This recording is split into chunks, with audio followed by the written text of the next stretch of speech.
Hi everyone, कसे आहात तुम्ही सर्व? आय होप तुम्ही सर्व मस्त मजेत असाल. मी सुद्धा मस्त मजेत आहे, कारण की माझ्या मिस्टरांचा होता वाढदिवस.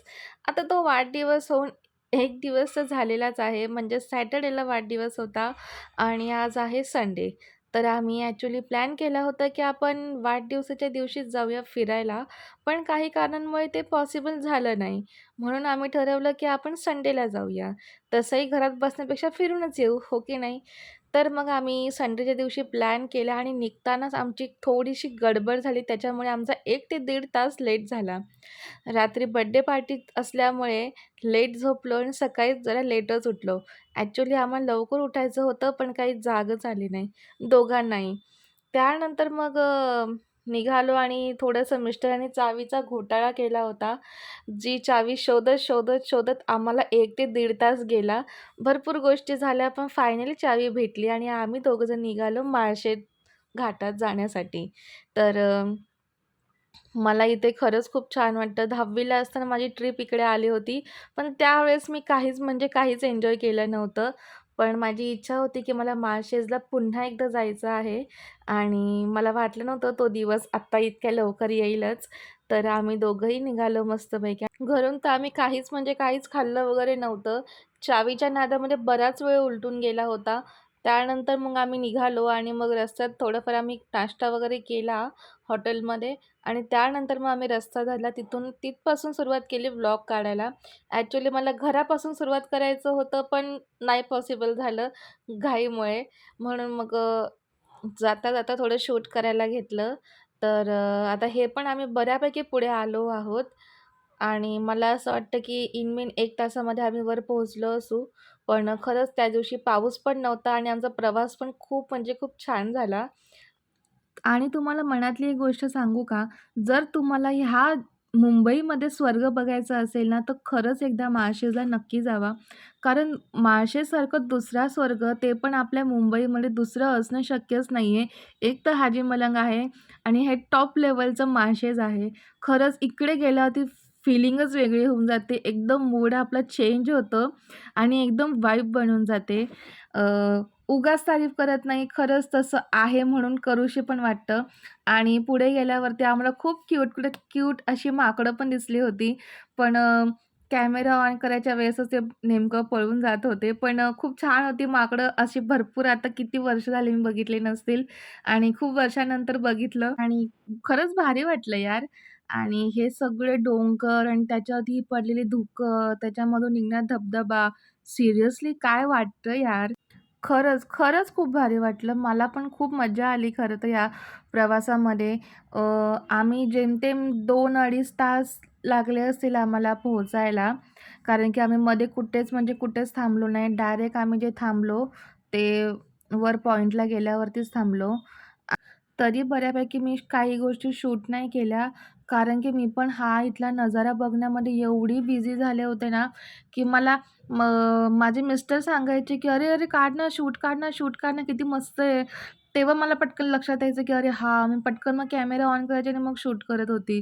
खरंच हे बघितलं ना, बघतच राहावंशी वाटत होतं अक्षरशः. हे तुम्हाला जे दिसतंय ना, याच्यापेक्षा जे डोळ्यांनी बघण्यात आहे ना, ती मजा काही वेगळीच आहे. माझ्याकडून होतील तेवढ्या मोमेंट्स मी कॅप्चर करण्याचा खरंच प्रयत्न केलेला आहे. बऱ्यापैकी शूट केलं आहे. चला तर मग आता बोलण्यात पण जास्त काही अर्थ नाहीये. काही गोष्टी तुम्ही स्वतः बघून घ्या. व्हिडिओ कसा वाटला हे नक्की सांगा आणि हा व्हिडिओ शेवटपर्यंत नक्की बघा.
तर गाईज व्हिडिओ बघून तर तुम्हाला समजलंच असेल, की आम्ही किती एन्जॉय केलं.